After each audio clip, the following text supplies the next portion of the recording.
Joining me today is the management of one of the finest full-service carrier airlines, which is, of course, a collaboration of Tata's with the Singapore Airlines, Vistara. Joining me is the Chief CEO, that is Mr. Vinod Kannan, and also the Chief Commercial Officer, that is Mr. Deepak Rajawat. Thank you, gentlemen, for joining us on this chat.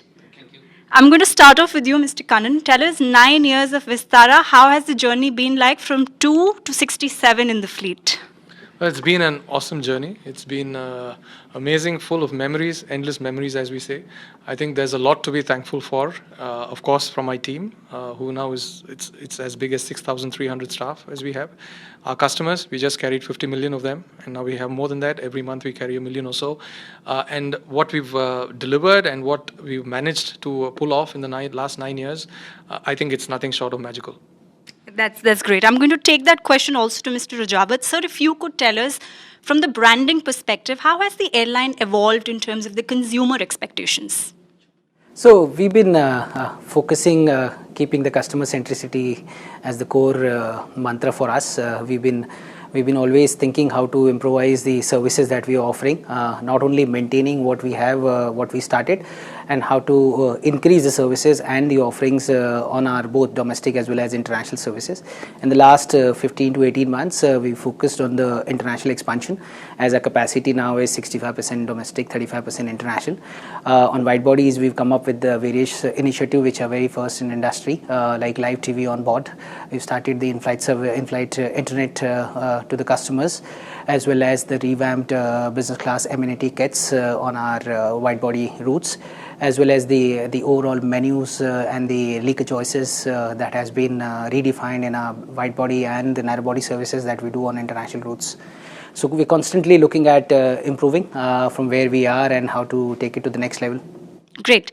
Now, of course, this is the 9th year, and hopefully it's going to be the 10th year next year. Tell us, with that keeping in mind, how's the integration of Air India and Vistara going, as that has been on cards for quite a while now? Yeah, so the announcement from the shareholders was made in November 2022, as you may recall. And the timelines that were charted out were around between March to October of this year. So we're pretty much on track as far as the legal approvals are concerned. I think you might remember that we received the approval from CCI, which is the Competition Commission of India, in September last year. We have a few more jurisdictions pending, and we are working towards that.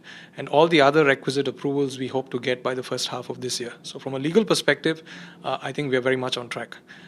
What happens after that is the operational transition, and that's something we are working on within the gambit of what we can do legally, and the operational transfer of assets, transfer of staff, transfer of people, crew, for example, that will all start in due course. So that process is likely to take slightly longer, about 12 to 18 months after the merger, after the approvals, and we hope with all the various approvals coming in, it will go as smoothly as we envisage it to. Right. And do we have a timeline in terms of when probably could we see this integration completed? So it's subject to various approvals, and it's subject to various moving parts. But as I said, the approvals should come from legal approvals should come by first half of this year, and it might take another 12 to 18 months thereafter for the entire transition to take place. Right. So mid of 2025 is what we're looking at. Great.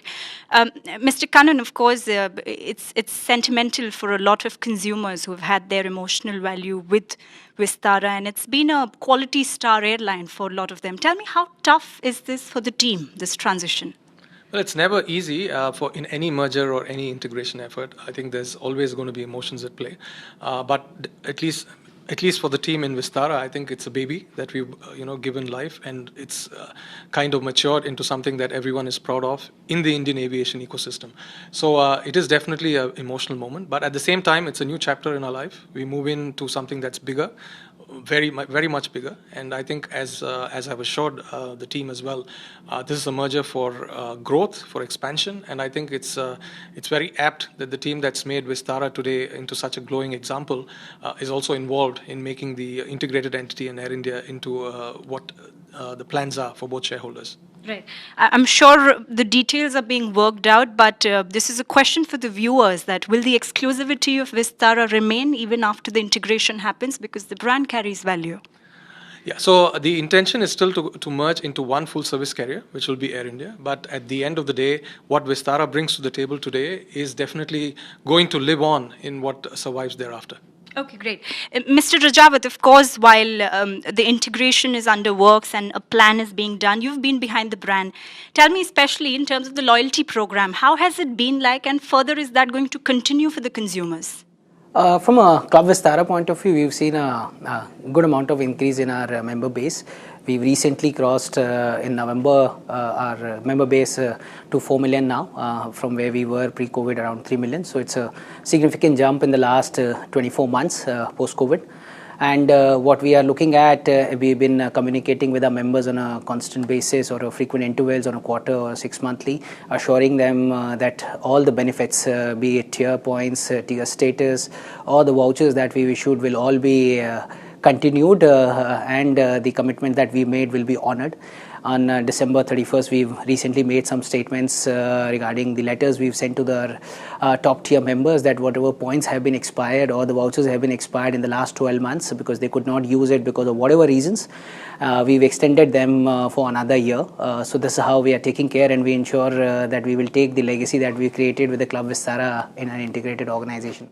Great, taking the legacy forward, keeping the exclusivity intact. Mr. Kannan, if I could know from you, what are the expansion plans and also other growth strategy plans for Vistara for this year? So over the last 12 months, actually, we've grown quite a bit. We took delivery of almost 17 aircraft through 2023. We're now at a fleet size of 67. We hope to take delivery of 3 more aircraft and hit the size of 70 by the start of the next financial year. There would be one 787, which is a wide body, and the other 2 would be 320 neos, which are narrow body aircraft. The routes are still being planned. We are still working through what the expansion, what these routes would be. But at the end of the day, we've expanded almost 25% in capacity year on year, and that already is a very significant jump.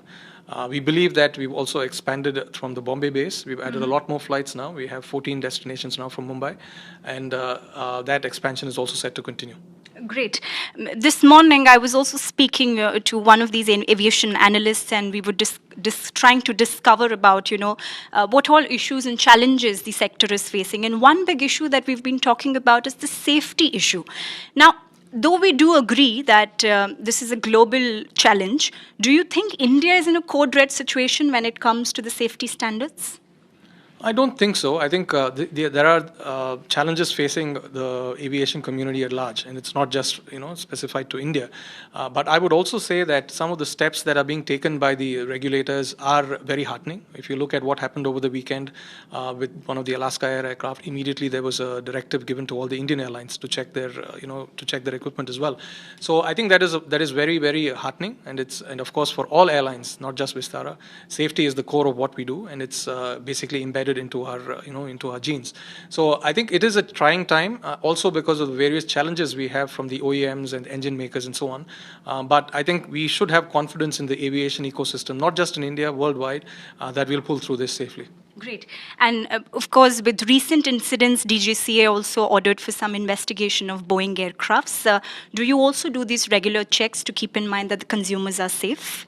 Yes, so specifically for the aircraft mentioned, I think we don't operate them as Vistara, but there is a requirement and a mandate to keep our maintenance license where you should do continuous check on our aircraft. So that's done all the time, and our technical dispatch reliability, as we call it, is very high, and we are very, very confident that the steps that we put in place meet not just the regulatory requirements but also go beyond that.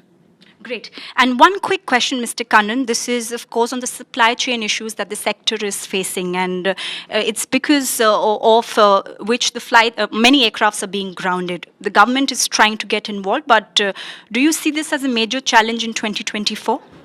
It will be. I think supply chain issues and these related aspects, unfortunately, are here to stay. It's not something that can, get resolved very very fast.